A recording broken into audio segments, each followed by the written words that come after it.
Hello friends, welcome back to my channel SRK drama explain. Friends, ये video मैं लोगों के एंटरटेनमेंट के लिए बनाती हूँ, so please watch full, share, subscribe and like this video.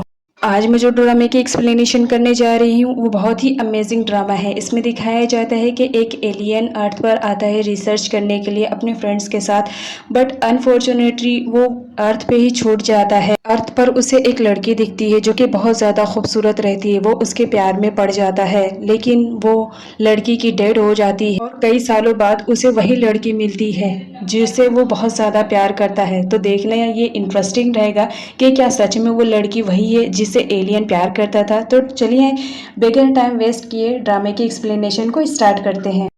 जैसे कि फ्रेंड्स हमने प्रीवियस पार्ट में देखा था, चैंग जोंग अपना लव कन्फेस करती है डोमीजोन से, लेकिन डोमीजोन उसे रिजेक्ट कर देता है, जिसकी वजह से चैंग जोंग बहुत ज़्यादा उदास हो जाती है। वो लियो के पास फ़ोन करती है और उसे बुलाती है और लियो को बोलती है, तुम्हें भी उस वक्त बहुत ज़्यादा बुरा लगा होगा ना जब मैंने तुम्हें रिजेक्ट किया था। आज मुझे फील हो रहा है कि कितना बुरा लगता है। जिस पर लियो उसे बोलता है, खैर छोड़ो, ये तो होना ही था। तुमने डोमीजोन को क्यों लव कन्फेस किया? तुम मुझे करती, मैं तो तुम्हारे लिए कब से वेट में बैठा हूँ। इधर डोमीजोन को दिखाया जाता है चैंग सोंग के जाने के बाद वो बहुत ज़्यादा उदास हो जाता है, क्योंकि वो चैंग सोंग से कहीं ना कहीं प्यार करता था, लेकिन उसकी सेफ्टी की वजह से वो उसे अपना लव कन्फेस नहीं कर पाता है। तो उसका फ्रेंड उससे बोलता है कि तुम एक एलियन हो, ये बात तुम भी जानते हो, तो तुम इन चक्करों में ना पड़ो तो बेटर रहेगा। इधर चैंग सोंग को दिखाया जाता है जो कि डोमीजोन ने उसे रिजेक्ट कर दिया था। इस वजह से वो बहुत ज़्यादा स्ट्रेस में थी, इतना ज़्यादा ड्रिंक कर लेती है कि उसे खुद भी पता नहीं रहता है कि वो क्या कर रही है। वो अपने भाई को बोलती है, मैंने उससे प्यार का इजहार किया, लेकिन देखो उसने मेरे साथ क्या किया। चैंग सोंग को इतना ज़्यादा हैंगओवर रहता है जब वो मॉर्निंग में उठती है, तो उसके भाई के थ्रू उसे मालूम पड़ता है कि आफ्टर ड्रिंकिंग के बाद उसने कौन कौन सी हरकतें की। उसने डोमीजोन के पास बहुत से कॉल लगाए जिसका आंसर डोमीजोन ने नहीं दिया था। वो उस वक्त तक ट्राई करती रही कि जब तक डोमीजोन उठा ना ले। वो इतनी ज़्यादा पागल हो गई थी डोमीजोन के प्यार में कि वो कुछ भी करने के लिए रेडी थी। उसके बाद वो नशे की हालत में ही डोमीजोन के पास जाती है और उसे अपनी हेज देती है। बोलती है, तुमने इसे छुपाया था ना, प्लीज़ इसे वापस से छुपा लो, प्लीज़ मुझे रिजेक्ट मत करो, मैं तुम्हें खोना नहीं चाहती हूँ। चैंग सोंग को जब कल की बातें याद आती है कि उसने इतनी बड़ी हरकतें की है, वो बहुत ज़्यादा खुद पर अफसोस करती है कि अब मैं डोमीजोन से कैसे नजरें मिलाऊंगी। नेक्स्ट सीन में सिमी को दिखाया जाता है जिसकी शूटिंग होती रहती है। आजकल सिमी का ध्यान अपनी शूटिंग पे नहीं रहता है क्योंकि उसने लियो को प्रपोज किया था, जिस पर लियो ने उसे रिजेक्ट कर दिया था। उसे बहुत बुरा लगा था। आजकल वो चैंग सोंग की जगह ही फेमस हो गई थी, सारे लोग उसे जानते थे, लेकिन सिमी को लियो की बातें बहुत ज़्यादा परेशान करती थी क्योंकि उसने उसे रिजेक्ट कर दिया था। सिमी बचपन से ही लियो को पसंद करती थी, वो उसके साथ ही अपना लाइफ स्पेंड करना चाहती थी, लेकिन लियो के मना करने की वजह से वो बहुत ज़्यादा स्ट्रेस में रहने लगी थी। आफ्टर शूटिंग वो चैंग सोंग के घर पर जाती है चैंग सोंग से मिलने के लिए, और वो वहाँ बोलती है कि तुम्हारी वजह से मेरी लाइफ में हमेशा कोई ना कोई प्रॉब्लम्स क्रिएट हुई हैं। तुम्हें मालूम है, मैं जिसे बचपन से पसंद करती थी, जिससे प्यार करती थी, उसने मुझे रिजेक्ट कर दिया है, वो भी सिर्फ तुम्हारे लिए। और ये भी बता देती है कि तुम्हारी लाइफ को जिसने बचाया था मैं उसे जानती हूँ, लेकिन मेरी शर्त है, मैं तुम्हें उस वक्त बताऊंगी जब तुम मेरे लव को छोड़ दोगी। लियो को टॉमीजॉन को दिखाया जाता है, वो पेन ड्राइव लेकर पुलिस स्टेशन जाता है। तभी वहाँ पर एक कार आती है जिसकी वजह से उसका एक्सीडेंट हो जाता है। वो अपनी पावर का यूज़ तो करता है गाड़ी को स्टॉप करने के लिए, लेकिन उसकी पावर काम ही नहीं करती है, जिसकी वजह से उसका एक्सीडेंट हो जाता है और वो बेहोश हो जाता है। वो आदमी आता है और उसे पेन ड्राइव लेकर चला जाता है। डोमीजॉन कुछ भी नहीं कर पाता है। तभी वहाँ से कुछ लोग गुजरते रहते हैं, वो देखते हैं डोमीजॉन को, तो फटाफट वो एम्बुलेंस में और पुलिस स्टेशन दोनों जगह कॉल कर देते हैं। जब वहाँ पर पुलिस आती है और एम्बुलेंस आती है तो वो डोमीजॉन के पास जाते हैं, लेकिन डोमीजॉन वहाँ से गायब हो चुका था क्योंकि डोमीजॉन अपनी पावर का यूज़ करके वहाँ से उस वक्त चला जाता है क्योंकि वो नहीं चाहता था कि मीडिया में ये बात आए। इधर चैंग सोंग को दिखाया जाता है, वो डोमीजॉन को कॉल करती है, बट डोमीजॉन उसके कॉल को रिसीव नहीं करता है। वो बहुत ज़्यादा परेशान हो जाती है कि डोमीजॉन कैसा होगा।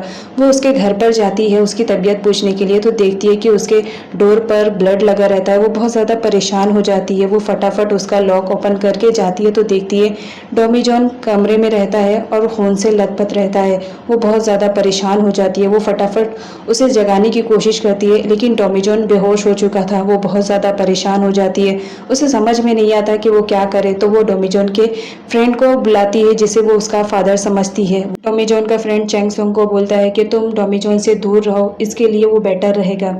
लेकिन चैंग सोंग रेडी नहीं रहती है क्योंकि टॉमी जॉन की तबीयत बहुत ज़्यादा ख़राब रहती है। चैंग सोंग टॉमी जॉन के पास ही रहती है, रात भर वो उसकी देखभाल करती है कि कब उसे होश आए, लेकिन टॉमी जॉन को होश नहीं आता है। वो उसके पास ही बैठे रहती है और सो जाती है कि टॉमी जॉन को कब होश आएगा। उसके बाद वहाँ पर पुलिस आती है जो टॉमी जॉन से बात करना चाहती है, लेकिन उसका फ्रेंड बोलता है कि टॉमी जॉन इस वक्त कंडीशन में नहीं है कि वो आप लोग से बात कर पाए। तो वो लोग चैंग सोंग से मिलने के लिए आते हैं क्योंकि चैंग सोंग उसकी पड़ोसी रहती है। पुलिस उसे योरा के बारे में पूछने के लिए आती है, तो वो बताती है कि हाँ, मैंने उस दिन योरा और ओपा को बात करते हुए सुना था, जिसमें योरा ओपा से शादी करने के लिए कह रही थी, लेकिन ओपा मना कर रहा था। आई डोंट नो क्या प्रॉब्लम थी। तो वो बोलते हैं कि तुम्हें कुछ और मालूम है, जिस पर वो बोलती है कि मुझे और ज़्यादा कुछ नहीं मालूम है क्योंकि उस वक्त मैं नशे की हालत में थी।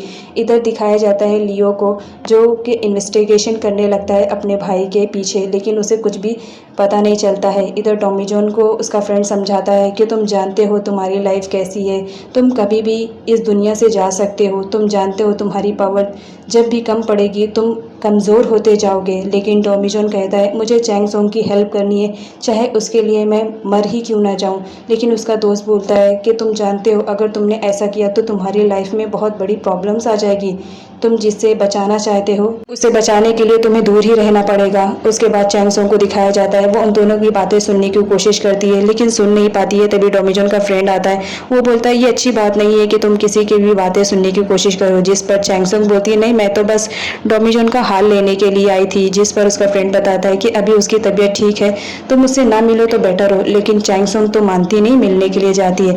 इधर सिमी को दिखाया जाता है, सिमी अब एक सुपरस्टार बन चुकी थी, लोगों के जबान पर सिमी का ही नाम था, वो बहुत बड़ी एक्ट्रेस बन चुकी थी। इस बात की खुशी सिमी को बहुत ज़्यादा थी कि चैंग सोंग की जगह पर वो आ गई है क्योंकि उसने बहुत मेहनत किया था यहाँ पर पहुँचने के लिए। उसके बाद चैंग सोंग को दिखाया जाता है, वो तैयार होकर बाहर किसी से मिलने के लिए जाती है। तभी उसे पता चलता है कि टॉमी जॉन घर छोड़कर जाने वाला है। उसने किराएदार को बुलवाया था अपना घर रेंट पे देने के लिए। तो चैंग सोंग उन्हें भूत का बहाना बनाकर वहाँ से भगाने की कोशिश करती है, लेकिन वो रहते हैं कि मानते नहीं है। तो चैंग सोंग खुद ही भूत का नाटक करके उन लोग को भगा देती है। चैंग सोंग ने जो गवाही दी थी उस बेस पर पुलिस ओपा के पास आई हुई रहती है उसे पूछने के लिए कि तुम्हारा और योरा का क्या रिलेशनशिप था। जिस पर ओपा उसे बताता है कि हमारा रिलेशनशिप कुछ नहीं, बस एज अ फ्रेंडशिप था, क्योंकि वो मेरी कंपनी में काम करती थी इसलिए मैं उसका ख्याल रखता था। बस अभी पास्ट का सीन दिखाया जाता है जिस दिन ओपा ने योरा का मर्डर किया था। और योरा उससे शादी करना चाहती थी लेकिन ओपा उसके लिए रेडी नहीं था, तो उसे ब्लैकमेल करने लगती है, जिसकी वजह से ओपा उसे जूस में जहर देकर मारने की कोशिश करता है। ये बात योरा को मालूम पड़ जाती है तो वो अपनी हेल्प के लिए जाती है ताकि कोई उसकी हेल्प कर सके। वो वहाँ पर जाती है लेकिन उस दिन सारे लोग इतने ज़्यादा बिजी रहते हैं कि किसी को कुछ खबर ही नहीं रहती है। वो योरा को पानी में धक्का देकर मार देता है। उसके बाद दिखाया जाता है पुलिस वहाँ से चली जाती है क्योंकि उन्हें कोई भी सबूत नहीं मिलता है। ओपा को दिखाया जाता है, वो टॉमी जॉन के पास आता है और बोलता है तुम कितनी सख्त जान हो, मेरे जहर देने के बाद भी तुम नहीं मरे, इसका मतलब ज़रूर तुम कुछ और हो।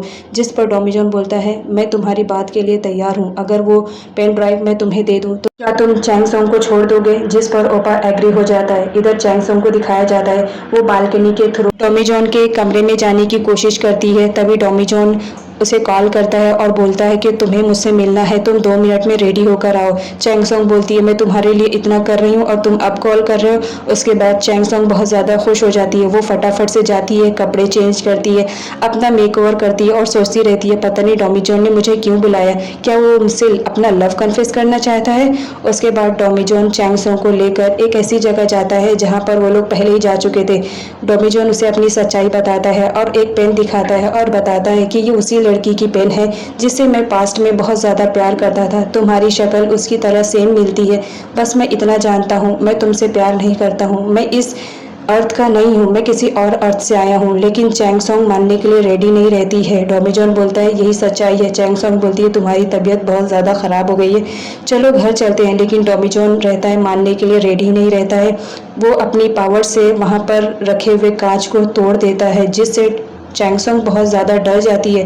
क्या तुम सच कह रहे हो? और डरने लगती है, लेकिन टॉमीजॉन बोलता है मुझसे डरने की ज़रूरत नहीं है, मैं भी तुम्हारी तरह हूँ, बस इतना बताने की कोशिश कर रहा हूँ कि तुम मेरे प्यार में मत पड़ो, अपनी ज़िंदगी अच्छे से गुजारो, मैं कोई और हूँ।